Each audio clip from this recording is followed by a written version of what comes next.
ICU. British actor Eric Kofi Abrefa is making a name for himself in Hollywood. He's a fan favorite in the hit Starz crime series BMF. But as a black man, how is he overcoming obstacles in this competitive film industry while landing major roles as a British actor of Ghanaian descent? Because of the black experience, there is a common through line. Everybody kind of wants to feel this is their identity and this is who they are. But at the end of the day, in a gaze of people who are not black, we're all the same. I'm Eddie Robinson, and stay tuned for an unguarded chat with critically acclaimed actor Eric Kofi Abrefa. We learn more about his upbringing in South London and details of a new sci-fi Netflix series featuring an all-black cast with superhero powers. Oh yeah, I feel you. We hear you. I see you.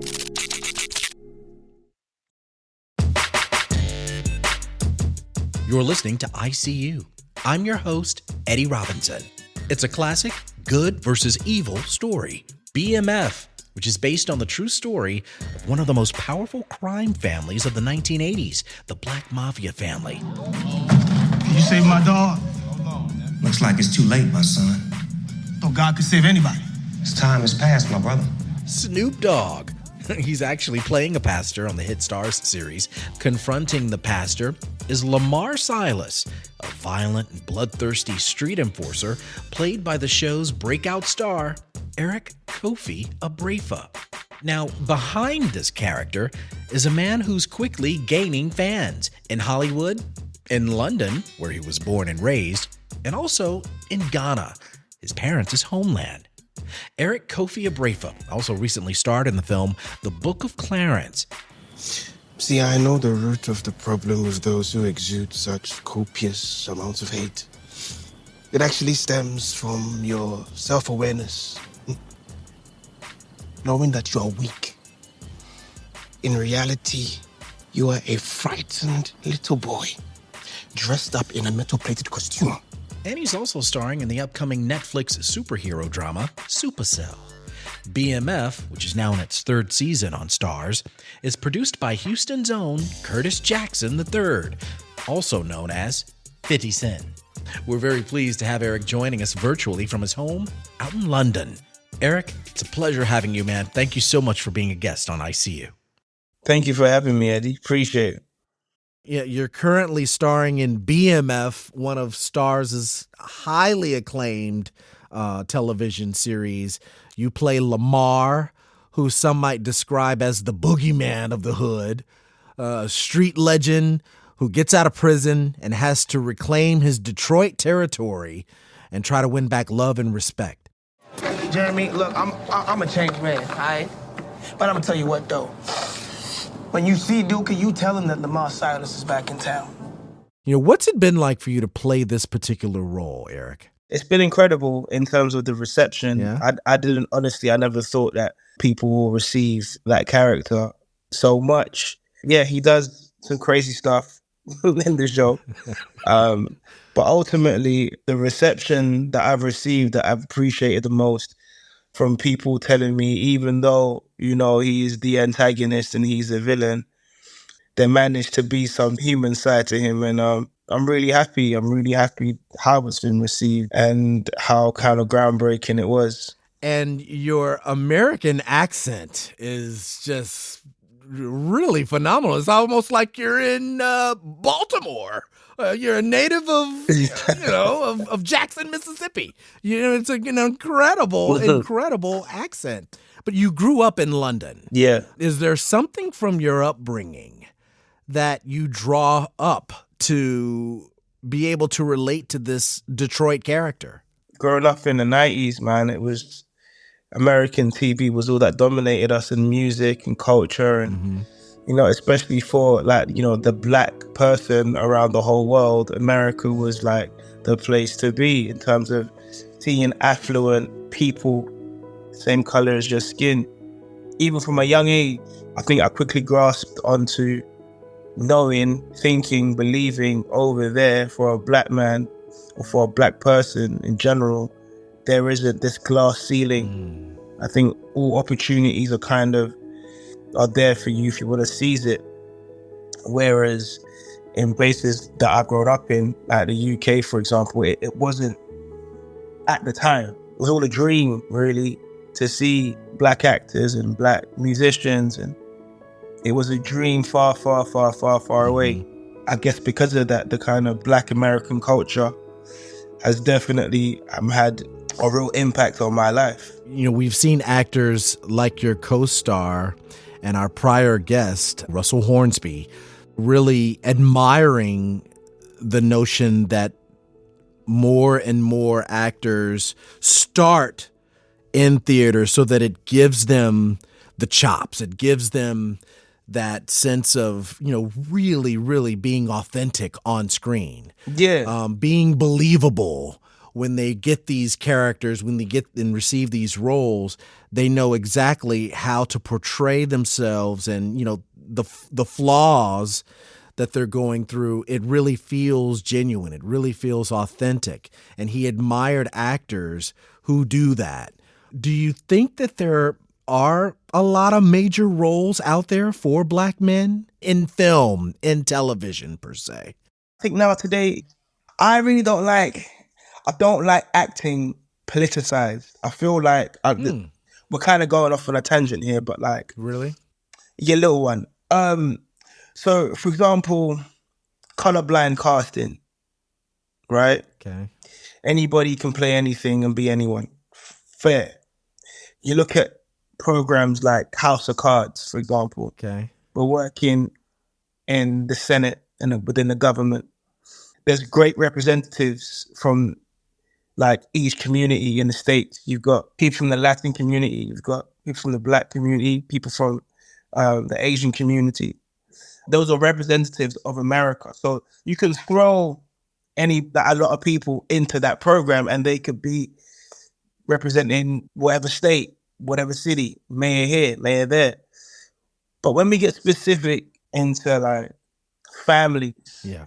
if we're talking about like a kitchen sink drama and it's a specific family, you want to see that specific family fully. Like, it's like, I don't know, there's a family and there's like an Asian dad and a black son and that's all well and good. That's great in terms of diversity and representation. Right. But But I just feel when art gets politicized, we're not really grabbing the essence of the story being told. We're just ticking boxes in order to make everybody feel okay. interesting. So going back into saying, like, are there roles for black people? Absolutely. I feel now the door's been opened. There's so many stories to tell. But I would like stories to be specified and particular.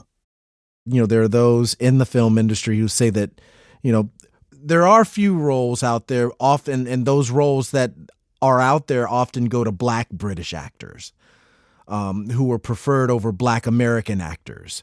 There's a Key and Peele skit that makes fun of this dynamic. That dude's British. Yeah.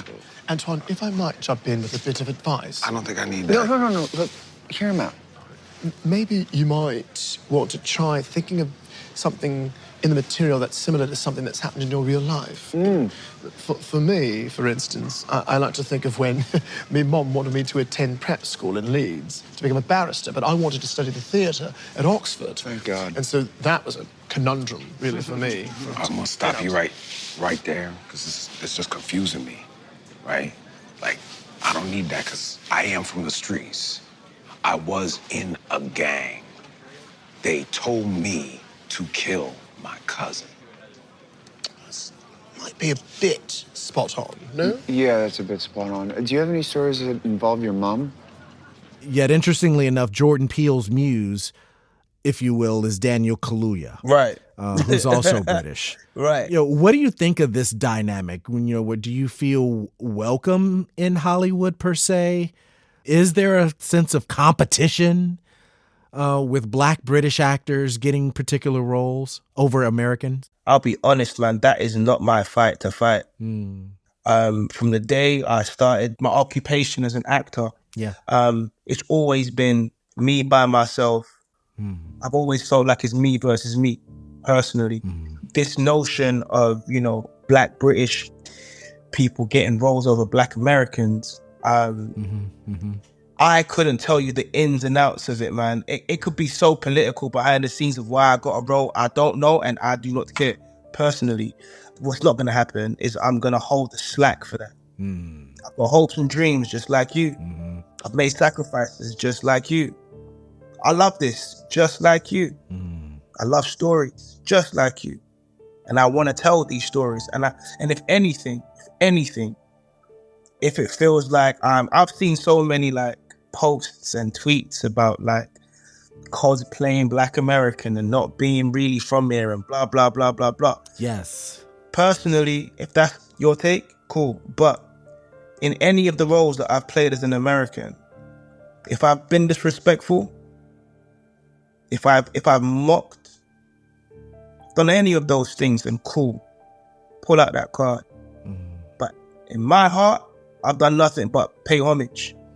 It's a bit dismissive and disrespectful to me, because it's like the sacrifices that I've made in my life don't mean nothing because I ain't really from America. So what does that mean? You know? Anybody that will tell you when I'm on American soil, they will tell you how much respect I have and how much I love it and how much I'm grateful for the opportunity. I'm grateful for opportunities that have been given to me there that haven't been given to me where I'm at. Yeah. I'm very grateful. I'm Eddie Robinson, and you're listening to ICU. We're speaking with Eric Kofi Abrefa. He's a Ghanaian British actor currently starring in BMF in its third season, streaming now on Stars. Can you tell us a little bit more about, where specifically you grew up and what was that like? Were your parents supportive of your decision to pursue acting? Yeah. Single parent household. I'm from a place called Stockwell, which is like South London. It was rough growing up. I mean, it's not unfamiliar beginnings. Went to school, had friends. Some of them are in places that they shouldn't be. Some of them are doing amazing. Yeah, like I grew up like any other person that was growing up in the hood in the UK, in London. When I'm in America, I see similarities. I see things that are relative to me. So those are things that, I can draw from. It's not like I'm like, I don't know, living up, like shacked up in a castle somewhere and I'm eating tea and crumpets and I have a butler and I can all of a sudden just switch and be like a thug from Detroit. Yeah. And it sounds like you're utilizing this South London environment, so to speak, to bring in Supercell. Yes. And this is the superhero drama set in South London with an all-black cast, including yourself. And you play the character Andre. Yes. Correct? Andre Simpson, yes. And just to give everyone an idea, the project is about a group of ordinary people from South London unexpectedly developing these superpowers with no clear connection between them, other than the fact that all of these people are black. Why do you think it was so important for Rapman and for you perhaps to be in this series to have blackness be at the forefront? What was the significance of that? I mean, I've never heard of such a concept of like ordinary people living extraordinary lives from South London and being black. Like, it's not as if like you got the one black person in it. Like, everybody, do you know what I mean? It just feels like it's specified to have a portrayal, a depiction of black people in a way where they've never seen them before, but it's like super relative. And according to the release, it says the series, one man has to bring them together to protect the one he loves, all while avoiding powerful agents who notice their special ability. Yep. And the concept is, I can't give away the secret, but the concept of where the supercell comes from is amazing. What would this have been like if you had something like this as a kid growing up in London, seeing Supercell? What would that have been like for you? You know what? Funnily enough, I don't even know if I should be saying this, but No, say it. We couple of cast and the execs from Netflix. We saw the first 2 episodes of what we've done. Okay. And had I been a kid watching that and seeing black young people with superpowers from South London, just even more specific, but they're like ordinary everyday people, it would have blew my mind. It would have given me so much like hopes and dreams about what I could actually achieve. It would be out of this world that the characters are. So that's why to be part of Supercell was a privilege. I work with Ratman. I love working with Ratman. Raps, again, he's written a piece of genius. He's written and directed it. And by the way, Ratman, for those who are listening, he's a British rapper, record producer, screenwriter, film director. Welcome to London, aka the dungeon. Shoot house and stabbers on like every other Who's bringing this new show to life, right? Yeah. Fill us in on how you were tapped to be a part of this particular project. Oh man, that's easy. So I've worked with Ratman before. We worked with a movie called Blue Story. I think it came out in 2000. Oh, any? Alright, listen, come link me in a thing. I'll tell the rest of the man to link us on Southampton way. And Raps was like, yeah, we're gonna work together for sure. I've got something I'm writing. But he hadn't even put pen to paper by that time. He was like, I've got this idea about this whole superhero thing, blah, blah, blah. And I was like, all right, cool. When it's ready, hit me. And then fast forward, it was ready. He was like, listen, I've got you a part in this thing. I want you to be in it. I was like, cool. And then he phoned me back and he was like, look, man, you're my guy. I want you to do it.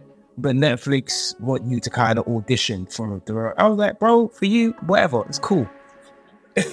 And so I did it for Netflix, and then they came back and they were like, yep. So me and Raps have that relationship where I was literally, we was doing ADR today for Supercell, just kind of wrapping everything up.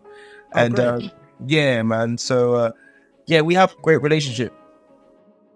Well, he also mentioned in, the trailer that I've seen, Ratman, he said something to the effect of this series being a game changer.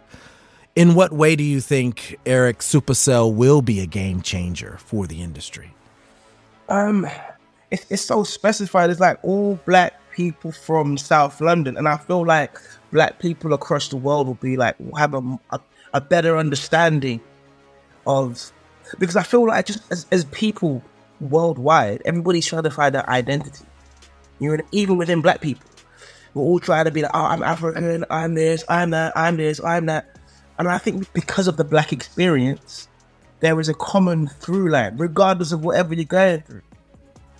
And I get it. Everybody kind of wants to feel like this is their identity and this is who they are and this is and it's different from yours and I'm special. I get that. I totally get that. But at the end of the day, in a gaze of people who are not black, we're all the same. Even like we don't have to feel that way, but I'm like, there's definitely a through line. Okay. There's something that you're going through right now that I can empathize with, like genuinely. You know what I mean? Like, I probably maybe like 50, 60, 70% of your life, whatever you're going through. As a black man, I can be like, I get you, man. And I feel like we're losing touch of that because everybody's really trying to find who they are and what they are. Their individuality. That's the season we're in right now. That's right. Me, I. TikTok. Right. Selfies. You know what I mean? It's all about us. It's just about me. I'm special. I'm different from you. And but there's a reason why there's 8-9 billion people on this earth. There's a reason why and not everybody got their own planet. Do you think that Supercell gives a more holistic view of the African diaspora? Yeah, actually. Oh. Yeah, it does. There are characters who represent that. So, yeah. I mean, look, in South London, where I'm from a place called Stockwell, and it's near a place called Brixton. I've ever heard of Brixton before. has a massive kind of Caribbean, mainly Jamaican community. So growing up, like my barber Carlos, large up my barber Carlos, that's my guy. Like, so when I was young and he was cutting my hair, he would be speaking Patois, and your idiots gotta just get with it because he's not gonna speak any other way, right? Then you got places like Peckham, Southeast London. I'm from Southwest London. Southeast London is like majority Africans, mainly Nigerians, guys. So there's that influence, and even just growing up in England, it's like somebody will ask you where you from, and you'd be like, "Oh, I'm from London," and they're like, "No, where you from though?" Then you go, "Yeah, my parents are Ghanaian, I'm from Ghana." And like, "Oh, okay." So already it's like you don't belong anyway, and your identity is like it's in your heritage. But the irony is that when you go to Ghana, when I go to Ghana, they let me know. They're like, "Look, man, you can wear the sliders, you can wear the vests, you can wear the shorts, but you're a foreign route." Interesting. You know what I mean? We can spot you from a mile away. Wow. So it's like, where's home? But home's both places, you know? Coming up, we continue our chat with rising British actor and star of the hit crime drama BMF, Eric Kofi Abrefa. We'll dive deep into a conversation about Black representation in Hollywood. What racial complexities and challenges exist for young Black actors in this day and age? And then later, audiences are noticing a plethora of overseas films and series being offered up on streaming platforms like Netflix. Will we start seeing more content from other countries, including places in West Africa like Ghana or Nigeria? And if so, for how long? I'm Eddie Robinson. Stay right there. ICU returns in just a moment. We'll be right back. If you're enjoying this program, be sure to subscribe to our podcast, ICU with Eddie Robinson. You can hear all the past episodes and be notified when new episodes are released. Also, please take a minute to give us a review or comment. We love getting feedback from our listeners.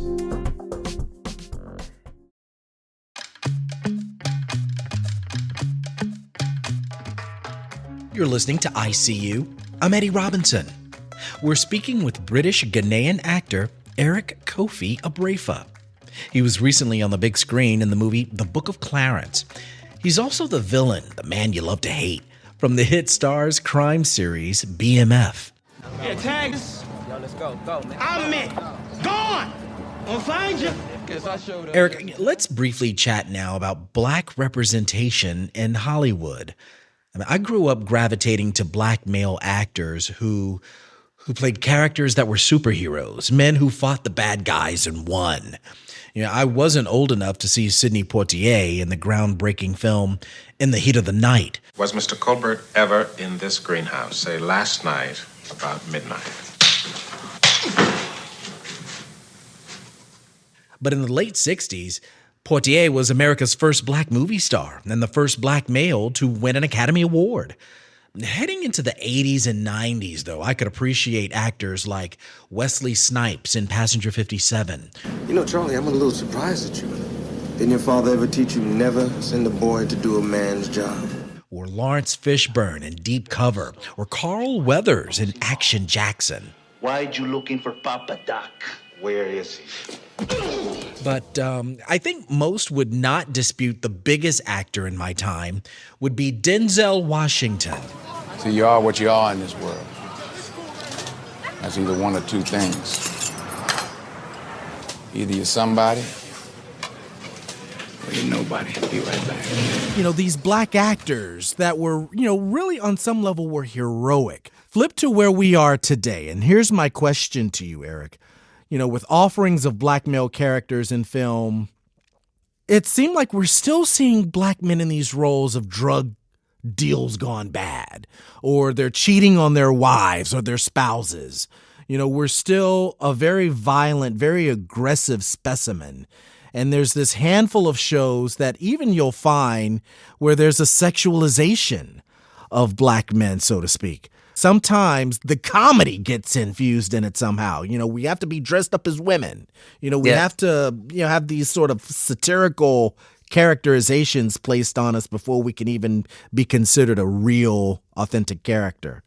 You know, what's missing when we speak of black male representation? Because I'm very excited in what you're about to show in Supercell, and I'm wondering if what you're seeing and what you're noticing in Supercell is what's missing in today's market when it comes to black male representation, authentic, true black male representation. And are we or will we see this in Supercell? Yes, I'm going to say yes. I want to say yes because it's definitely a character that I don't think I've been seen playing before. Okay. I'm a father, was a single parent. Okay. Just trying to do right by my son, trying to stop him from getting into all that kind of stuff, right? But you don't really get to see that. I think what you're alluding to is about balance. The representation, is it balanced? Yes. And how does the audience, whoever that demographic is, how do the audience like seeing black men? Like, for example, you mentioned Denzel. I love Denzel. I think he's like just iconic. Like every black person thinks he's iconic, and he's an incredible actor. There's not one choice that Denzel makes that I don't believe. I believe everything every time, right? And his range can have him being a hero and a villain at the same time. That's right. But Denzel is always going to be Denzel. You know what I mean? I know what you mean. He's going to be the man, right? And I feel like our counterparts, our white actors, there's a scope. There's a scope that they can be anything and play anyone and do anything, and we want better than I did, right? But a friend said this to me one time, and I was doing theatre at the time. Okay. When a black person walks on a stage, right, without opening their mouth, right, without a line being uttered, they're a walking, talking political statement straight away. They go, oh, what's he going to do? What's going to happen here? Interesting. And just off of that, you're already maneuvered into something. You're already kind of, you got to be this or that. You can't be either or. You have to be the funny guy or the killer or this or that. It's like there's no license to be like, I can be each and everything in the same breath. And I feel like our white counterparts, they have more liberty with that than we do. And whether it's some kind of unconscious bias or not, I don't know. But what I do know is there's a whenever you see a black person on screen or on stage, there's an insistence and there's an eagerness to go, what are you going to do? Then we can watch something like Succession, which has been amazing, scooped up all these awards and stuff. Yes. It's just white people doing white collar stuff. You know what I mean? Yes. Like, and we just go with it. And there is no kind of questioning anything. It's just like, oh yeah, of course. Oh yeah, of course he's going to screw over his brother. Oh, of course he's going to. But there is no kind of, oh, what are they going to do? And I think also because of that, yes, it kind of restricts people's thinking of what we can accomplish or what we can achieve. And I'm trying to say, give me the same grace, man. Give me the same grace. I'm an actor. I trained. I read Shakespeare. I want to be a fully 4D character.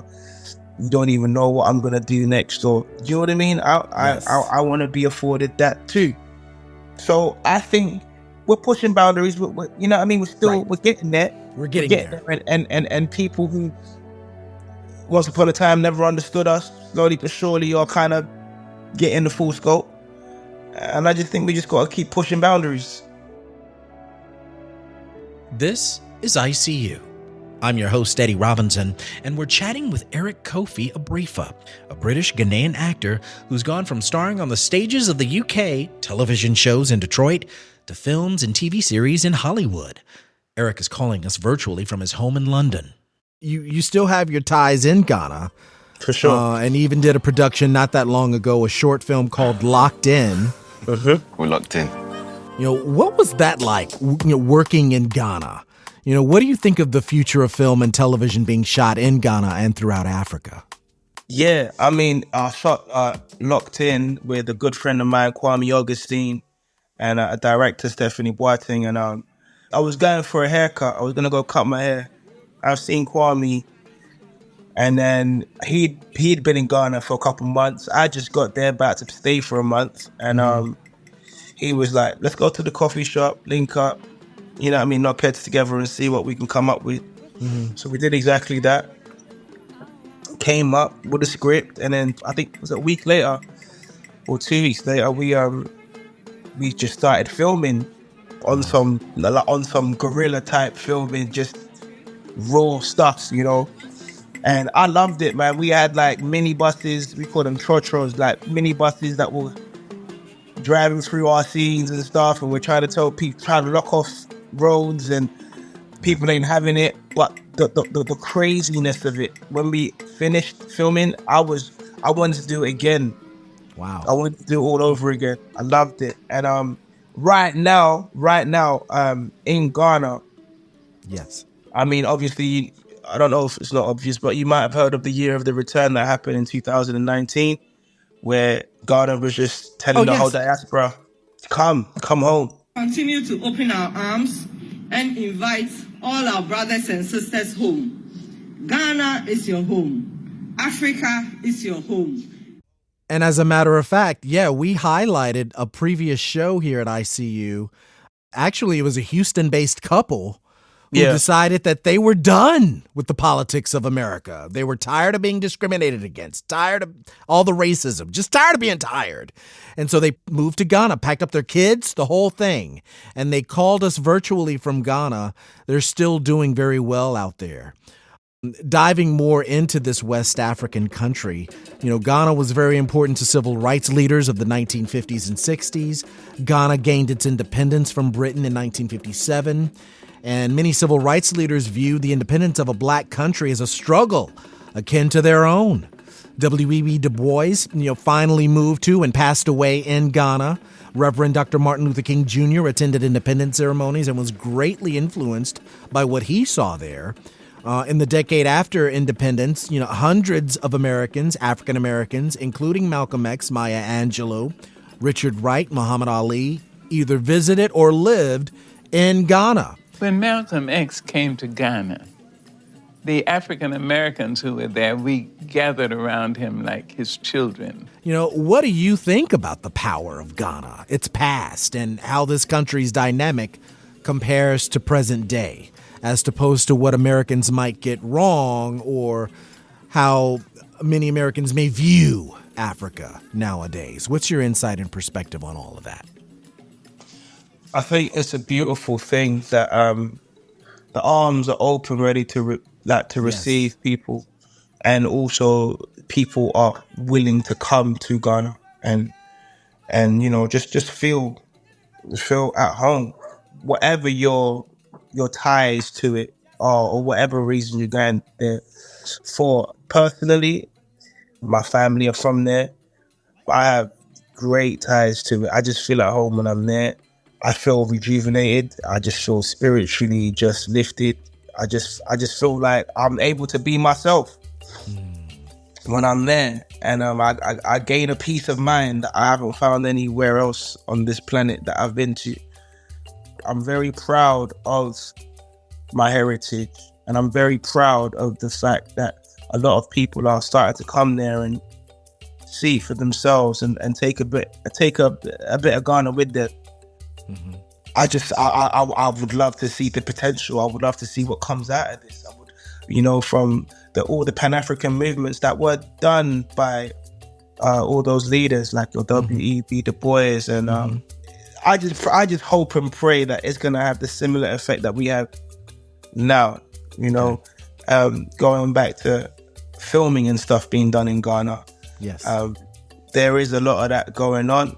I know a couple people who are in plans of, starting studios and nice, out there. So big productions from Hollywood can come and film in Ghana. You know what I'm saying? There's no reason why that shouldn't be the case. Mm-hmm. I just feel like it's a very tricky thing to talk about in terms of like, you know, the Black American experience, because there's a whole movement about, you know, being FBA, right?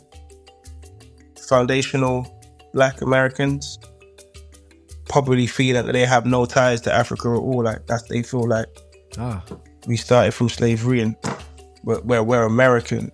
Interesting. And I respect it if that's how you feel, and that's where you, by all means. But if you do want a home, if you do feel like you want to, I will always say, come this way. Come. With open arms. It's not no who's better than. It's just love, man. It's just love. Coming up, we wrap up our chat with acclaimed actor Eric Kofi Abrefa of the hit star's crime drama BMF. He shares with us an incident that involved him flipping in the air after getting hit while riding his bike in London by the police. How is he coming to terms with being Black and remaining comfortable and confident in his own skin while grappling with and navigating through stereotypes and prejudices of the entertainment industry? And does any of this translate into his powerful performances on TV and film? I'm Eddie Robinson. Don't move. A captivating final segment of ICU comes your way right after these messages.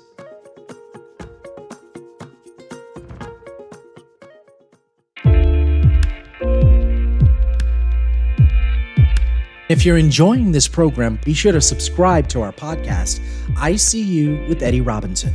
You can hear all the past episodes and be notified when new episodes are released. Also, please take a minute to give us a review or comment. We love getting feedback from our listeners.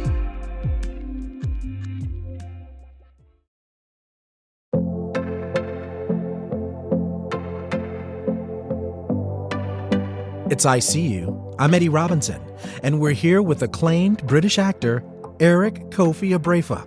You've seen him in the Starz hit series BMF.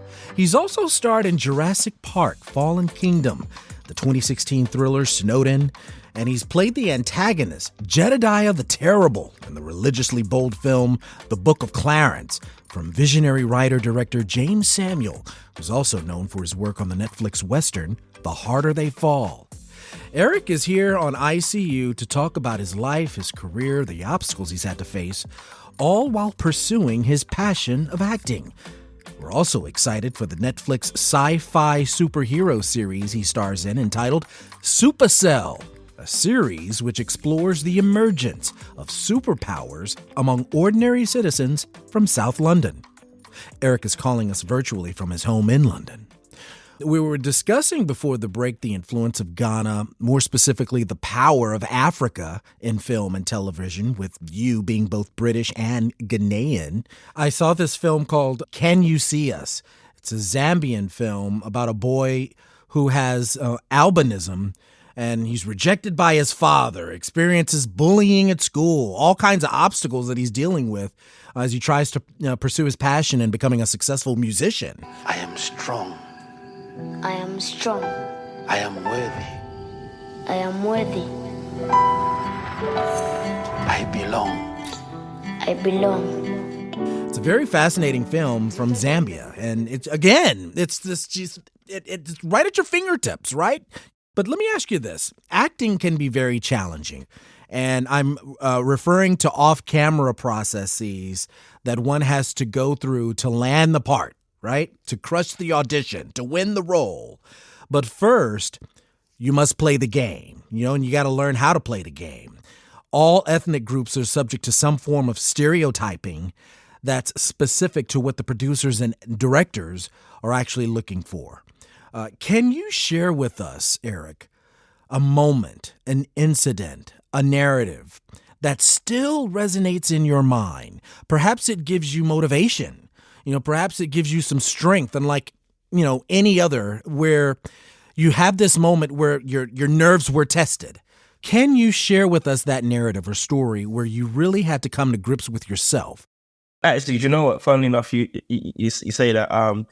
There was a time I was coming from a friend's house. Mm-hmm. It was late at night, and I was on my bike. I was riding home, and from out of nowhere, a car hits the back of my tire, right? Back of my wheel, sorry. So I'm literally somersaulting in the air, fall to the ground. I turn around, it's the police, right? Oh. And they're like, oh, I go off my bike. Like, I was obviously enraged. I was like, what is that? what are you doing? Yeah, what just happened here? What just happened here? And they were like, oh, we thought you was riding your bike pretty fast. And I was like, you were driving right behind me for at least a good 5-10 seconds before you decided to clip me. And then they, they come with the whole, there's been problems in the area and you fit the description and blah, blah, blah, blah, blah. At the time, I was doing a play at the National Theatre, right, with this brilliant actress, Vanessa Kirby. She's in this new Napoleon film with Joaquin Phoenix. I want you to say that I am the most important thing in the world. You are. Say it! You're the most important thing in my life, in the world. And we were doing this play called Julie at the National Theatre in London. And we had billboards all over the place. Like, across London. And I'm like, and I was going to rehearsals the next day. And I was like, look, man, if I was 15 years old and you lot done this, I would have probably been like, all right, cool, whatever. But like, at the time, I was like 30. And it just felt like, are you for real? Like, you know what I mean? And it was a whole thing of just kind of them going, you just look like. But at the same time, I'm in a place in my life where I thought that I'm way past that. And so there's always those kind of, I don't want to sound cliche or like, but there's always a reminder. You know what I mean? Got it. There's always a slight reminder about how the world sees you and X, Y, and Z. And another kind of caveat, I was working with these ladies and they had told me, they're like, when you walk down the street, I bet you're like very confident and I'm like, well, you're not the funny you say that, but like sometimes, like as a black man, especially black man, I'm not the smallest guys, you know what I'm saying? So there's sometimes where I literally have to, like, I can't stand in my full presence because certain people are gonna feel certain, you know what I mean? Like, I just want to be sometimes. I just want to be and stand. But it's like if I stand too standy, it's like there's purses getting clutched. There's like, you know what I mean? Sometimes you feel like you kind of have to cower a little bit and maybe the tone of your voice changes a little bit just to make somebody else feel comfortable. But what about you? Wow. Eric, here you are reacting and responding in a way that definitely could have raised the roof, right? Raised the level of intensity as a 30-something, with the cops. If you were 15 years old or something, younger, who knows how you would have reacted, right? Right. But what really fascinates me is your second incident, because I had the same kind of reaction. This was during the George Zimmerman, Trayvon Martin incident. You remember, with the hoodie and all that. Yeah. But here I am, I got my hood on, coming from the gym, and I look up and I see a white woman coming down the sidewalks here. And I noticed that she saw me and then crossed the street. But before she did that, unbeknownst to what was going on in my mind, I took off my hood. Yeah. To make sure that she would be comfortable. Yeah. And yet she still crossed the street and walked her way. And yet when I'm in my neighborhood. Right. This is my neighborhood. This is my community. You know, and when I got home, I bawled. I was teary-eyed because this was so serious, and it was an incident that really transformed me right then and there. Those incidents, they happened to many of us, black men, for sure. Yeah. I'm very comfortable in my skin and how I walk in this world now, because I just feel like I've gained enough experience to be like, you know what? It's not my problem how, like, that's a you thing. It's not my problem how you feel about me. That's something that you gotta, and I'm coming to terms with that every day. But before, it was like, I'm trying to make sense. Like, I'm not that way inclined, but you've already painted me that way. But now it's just like, you know what? I couldn't really care less. I know I'm a cool guy. You know what I mean? Yeah. I'm Eddie Robinson, and this is ICU. We're speaking with British Ghanaian actor Eric Kofi Abrefa. I'm curious, Eric, do you see yourself working with Curtis Jackson, a.k.a. 50 Cent again? I mean, he's a recent transplant to Houston and also one of the executive producers of BMF. What was it like working in that production where hip-hop is at its core? Absolutely. Man, like, what I will say about working with 50 Cent is, like, I mean, that 2004 era when he dropped, like, Get Rich or Die Trying, he had his poster blazoned everywhere. You're like, he's larger than life. You know what I mean? It was just cool to be a fan. Not knowing that down the line actually becomes right. And not only that, like, he's so cool. Like, I can say that that's a friend. Do you know what I mean? That's a big brother. You know what I mean? And coming from where I'm coming from, that's not even imaginable. Do you know what I mean? So it's amazing. But what I will say is, man, generous guy. He makes things happen, and he wants you to understand your value. You know what I mean? What you can achieve in this. Because look where he's coming from. But like he's a corporate man now. So it's like he's showing you these dreams, these things that you think of, it's all attainable. And it's inspirational being around someone like that. Can you share with us some advice that you've taken to heart from an actor or content creator, or anyone, family member, someone you've had an opportunity to connect with and they've offered up some incredible career advice for you? Would you be willing to share that with us? What did he or she tell you? The one that comes to mind, the best advice I've been given was from a director called Kwame Kweyama. He's an artistic director of The Young Vic in London. And he took me to the side one day. I was working with him, and he took me to the side one day, and he's like, Kofi, let me tell you something.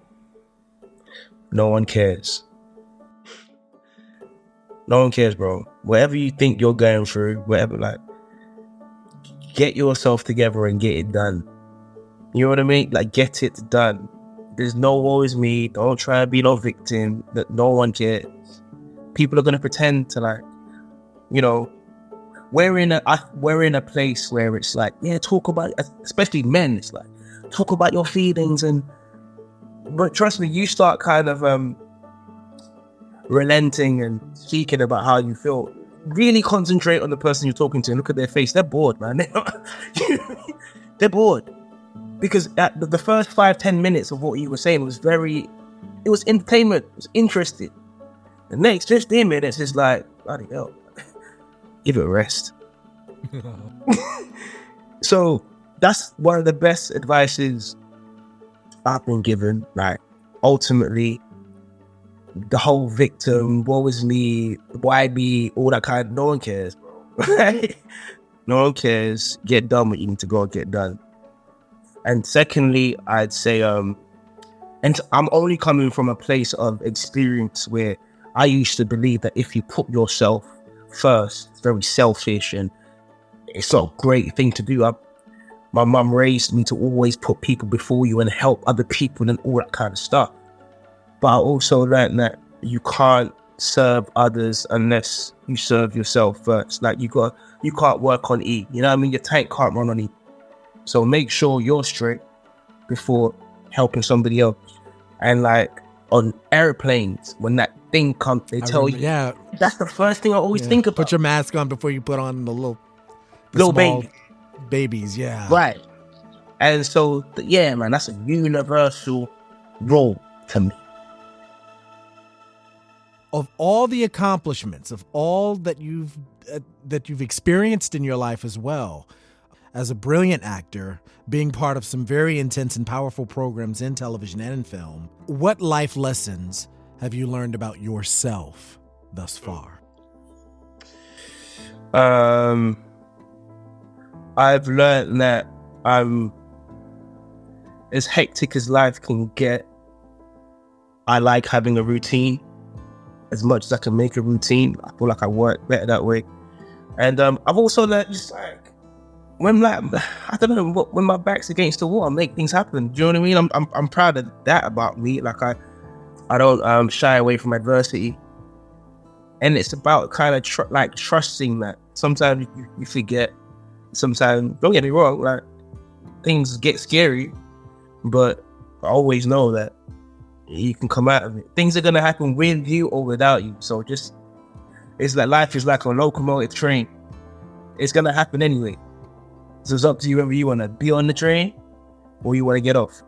Acclaimed British actor, Eric Kofi Abrefa. Thank you. Thank you so much, Kofi, for being a guest on ICU. Appreciate you. Thank you. Thank you for having me. Our team includes technical director Todd Holzlander, producers Laura Walker and Micho Jacob. ICU is a production of Houston Public Media. Subscribe to our podcast wherever you listen and download your favorite shows.